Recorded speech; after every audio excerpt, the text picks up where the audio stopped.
Okay, hello and welcome to this special interview in which we have in our company Cllr Tiawon Gongloe, presidential hopeful. We are here to talk on the resignation of the three suspended public servants in Liberia, Nathaniel McGill, Bill Crowley, and another breaking news, Serena Silva, who just resigned. Councillor, it's good to have you on the interview, sir. Yes, that's good news. But let me say they did so not voluntarily, but under immense public pressure, mounted by the ordinary Liberians, led by us, that the president should dismiss them. They have no business being in government, and the president should have dismissed them. That would have been a better decision. But it is good for our country that no more near the corridors of power.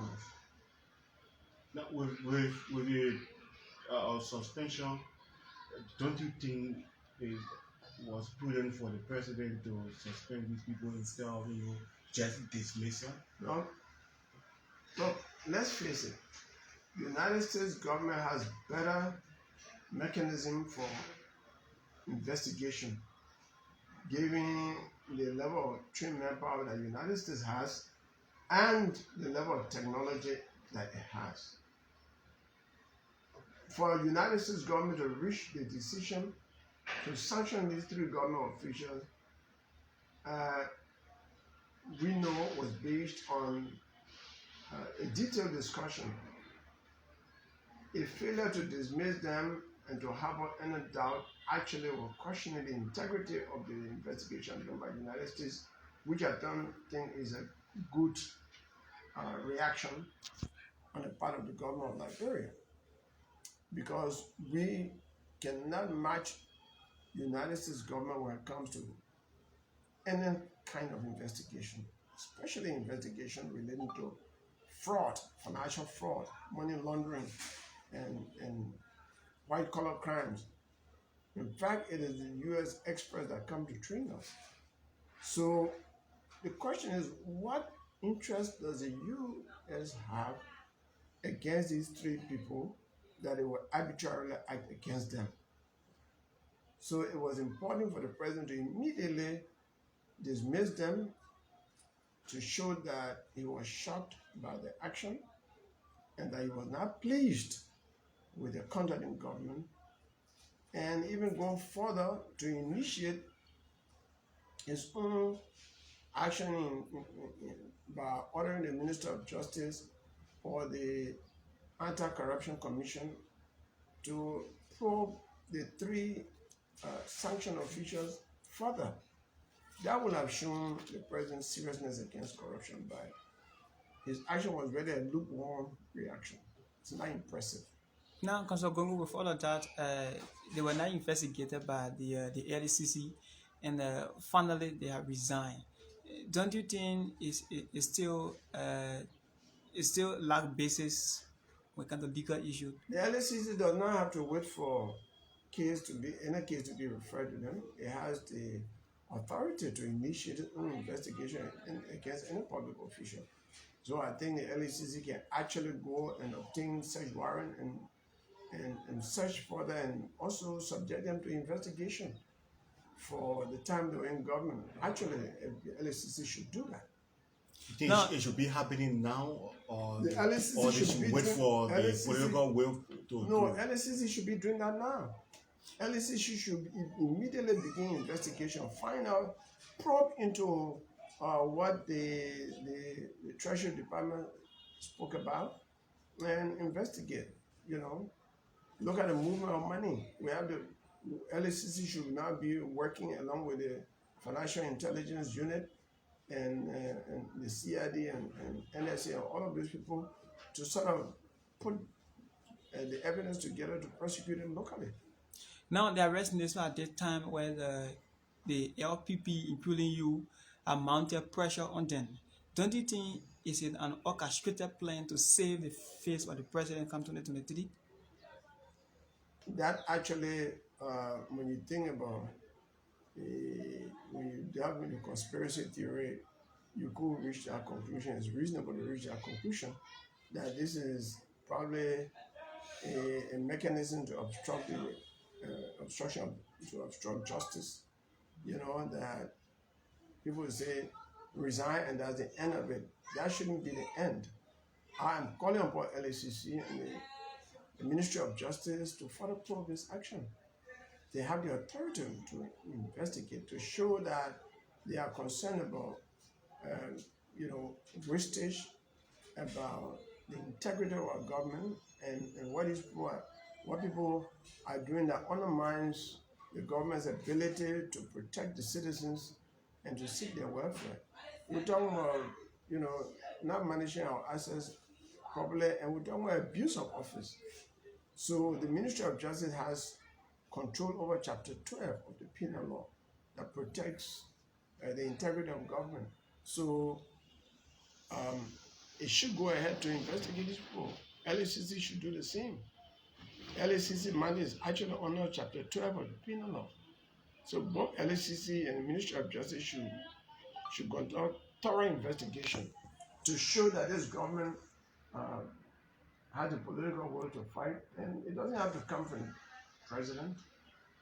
The Ministry of Justice can act without authority from the president, and the LACC can do so too.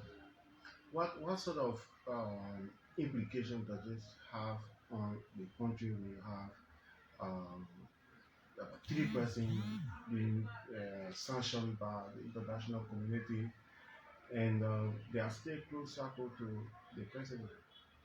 Well, even one person being sanctioned by the United States is very bad for us. It's very, very bad for us. And so it's not a number. 3 persons have been sanctioned. So that's the worst case scenario. And it is my understanding that there may be more sanctions coming. And so they should be considered by the president as a very, very bad sign and bad record that is coming under his government.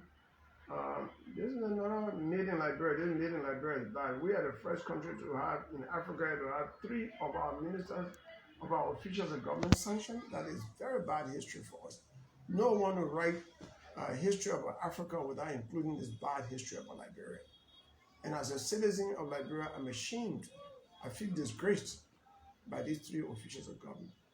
And I welcome the fact that the United States government did this. I consider this the best foreign aid that the United States government has given to us over the past 10 years.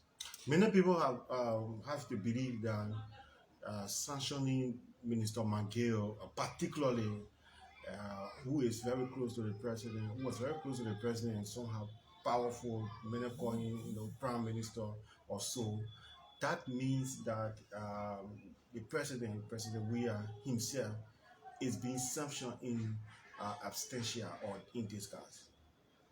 That reason is correct, because the chief of staff of the president was not just an official of government, he was a confidant of the president. And he wielded so much power. Many times the president left him in charge of the cabinet. The head of the highest person in the cabinet under our government is the Minister of Foreign Affairs, who is the dean of the cabinet. But most often, the president left his chief of staff to preside over the cabinet whenever he was away, showing a high degree of confidence in hiding in him. He was his confidant, and which means 2 of them did a lot of things together, and there were many things that the Minister of State did that the president did not worry about, even when people complained. And there were information on all kinds of shady activities, including some $5 million thing that was being said. We don't know what happened to that investigation. And companies talking about the Minister of State being involved in negotiations and all of that. I think you heard about HPX recently. So he was perceived as the de facto president, actually, with the president of Liberia, George Weah, being the legal head of government. But fortunately, the president was actually doing the work of the president, was the Minister of State at the time, Minister McGill.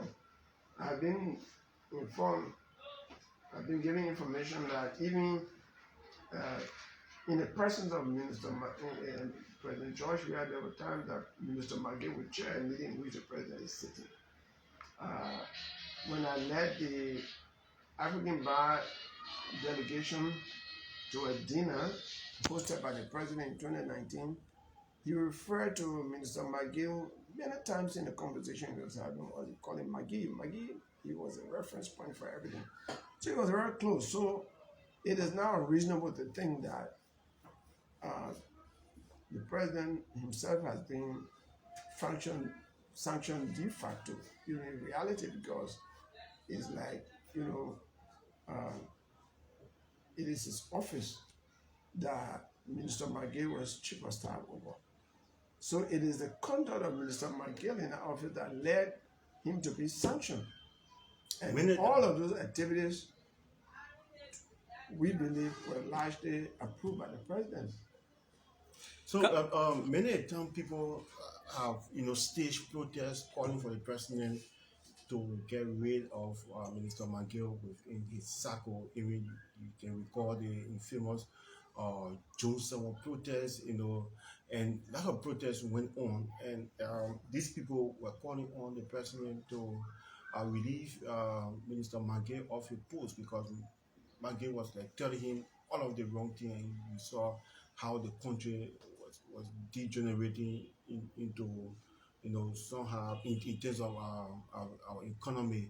Now, do you see this as a relief to the country, and the president can capitalize on this to put his acts together and win the minds of Liberians? I think Minister McGill was a bad influence on the president, I agree, but I don't want to excuse the president. I think the president was Minister McGill was doing exactly what the president wanted him to do. He did not query McGill one day.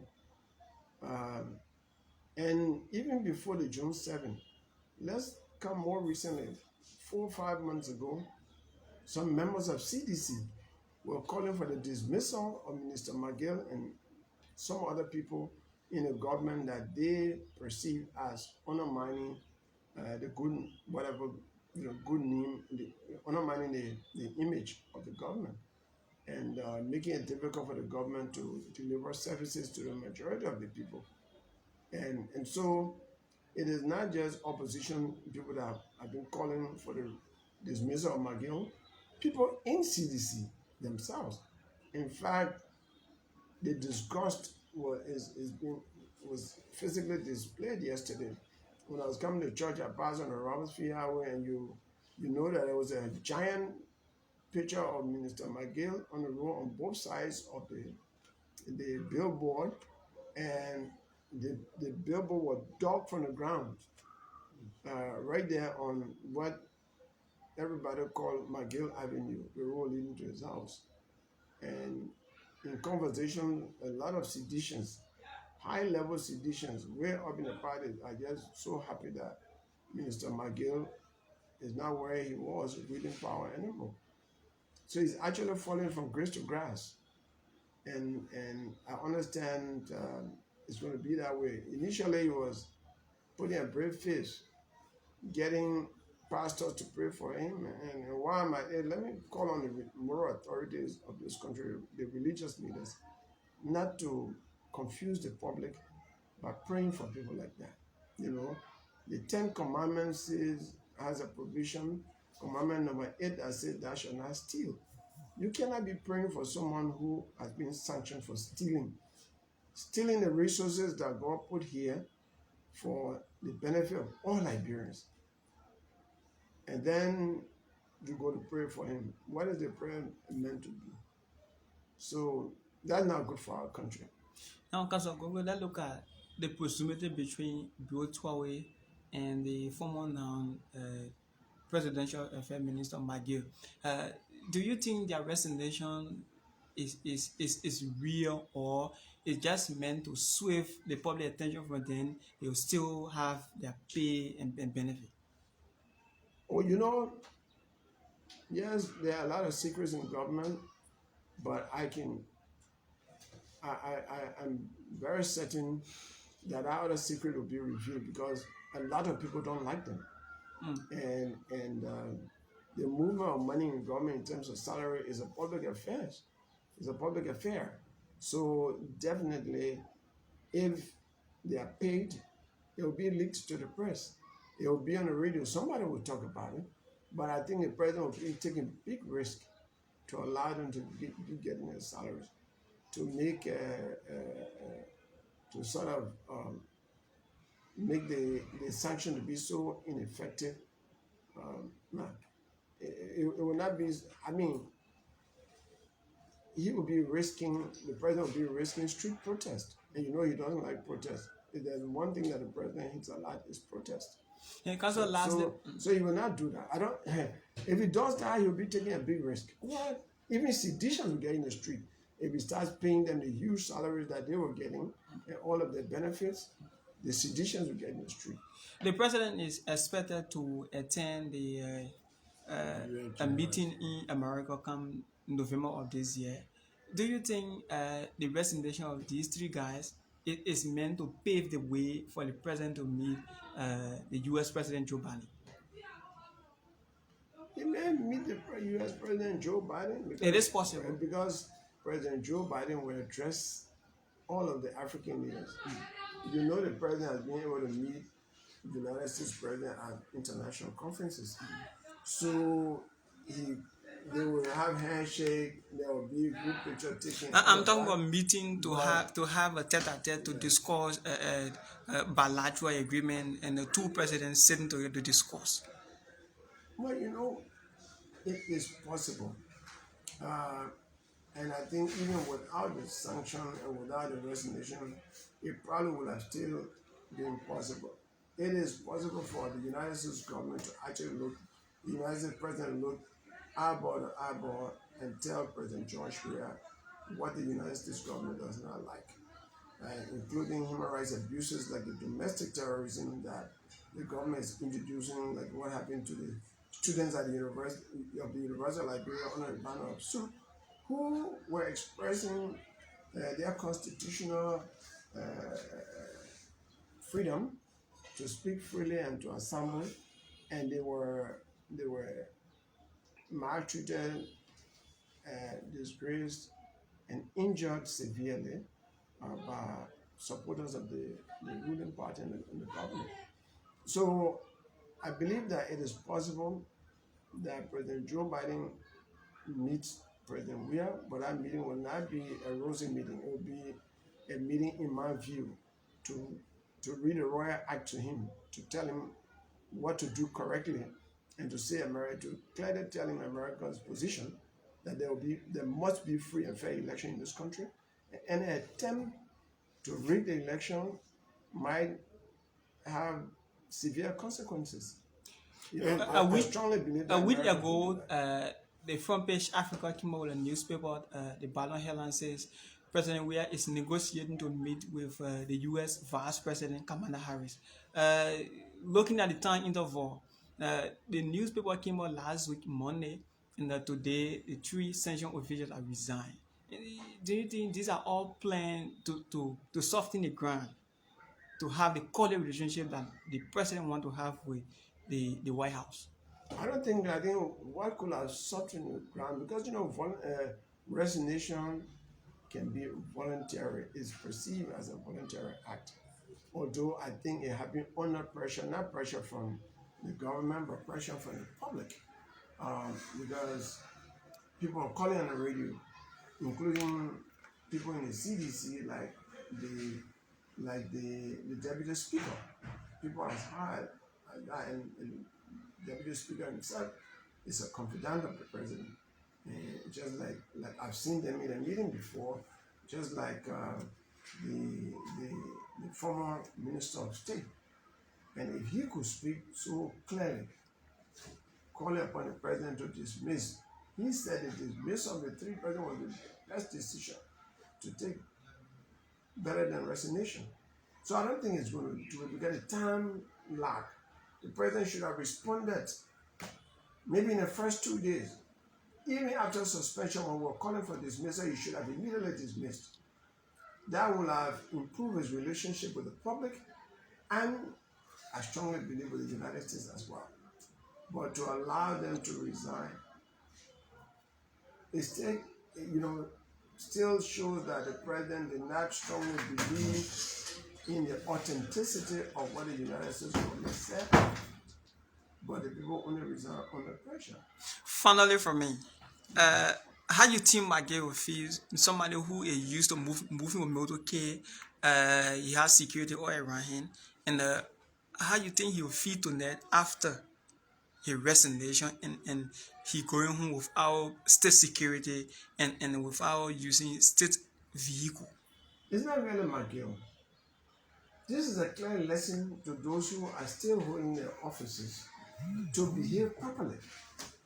We hope that what has happened to McGill, Tiawon, and the Solicitor General will be a clear lesson to others who believe they are above the law, those who believe they are untouchable, that they will behave properly, that no one is untouchable, no one is invincible, that at the end of the day, the people are more powerful than any individual, even including the president, that they are there because the people want them to be there.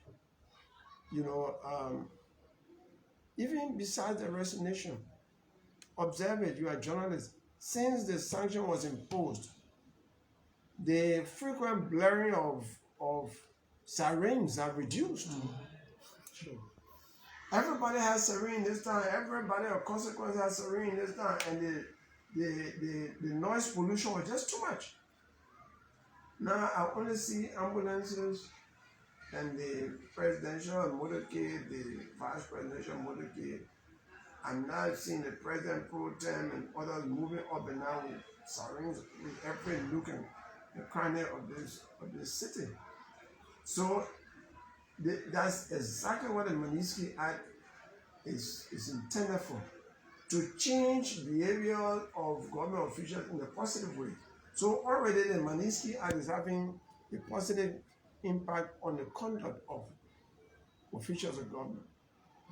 We hope that will slow down or cut up putting their hands in a cookie jar and stealing our money from the treasury. That's the main thing. That is, for me, that's the campaign. That is why I have the broom. This broom is a symbol that all Liberians must unite, just as the broom is together, to fight corruption beyond the politics. This is not an issue of opposition party or ruling party. It is a question of redemption. We have not just to applaud the United States, but we will join together and display publicly our disgust, our hatred for corruption, so that those who lead us can change their behavior, because corruption is the only hindrance to our progress in Liberia. It is corruption that is causing a lot of children to die without hospitals, and also our hospitals because because of a poor health system. Liberia is experiencing high infant mortality rate because of corruption, high maternal mortality rate because of corruption, high deaths among the Liberian poor for easily curable diseases and preventable diseases, weak educational system, high level of food insecurity, to the extent that of every 100 bags of rice that we eat in this country, less than 20 bags are produced here. Very bad roads that are not maintained by government, all due to high level of corruption in government. The stealing has to stop. That is why you can see my picture on posters around. We have it that government is a place to serve, not to steal. I'm on that campaign, and I'm calling on all Liberians to join me to be on one side against corruption. So your symbolic sweeping is now coming to fruition. Oh yes, everywhere I pass. The question is, all Liberians are against stealing, except a few, less than 2% are in government, who are benefiting from stealing, and their close associates. But majority of the Liberian people, over 90% of the Liberian people are opposed to stealing government. And they will join this campaign. And it is this campaign that will decide 2023 next year. Because Liberian people are against corruption. They have identified corruption, stealing government as the only hindrance to Liberia's development. Councillor, thank you so much for this interview. I'm always ready to speak about Liberia, and don't spare any time to come here. Any day you come here tomorrow, I'll talk to you about Liberia. Thank you.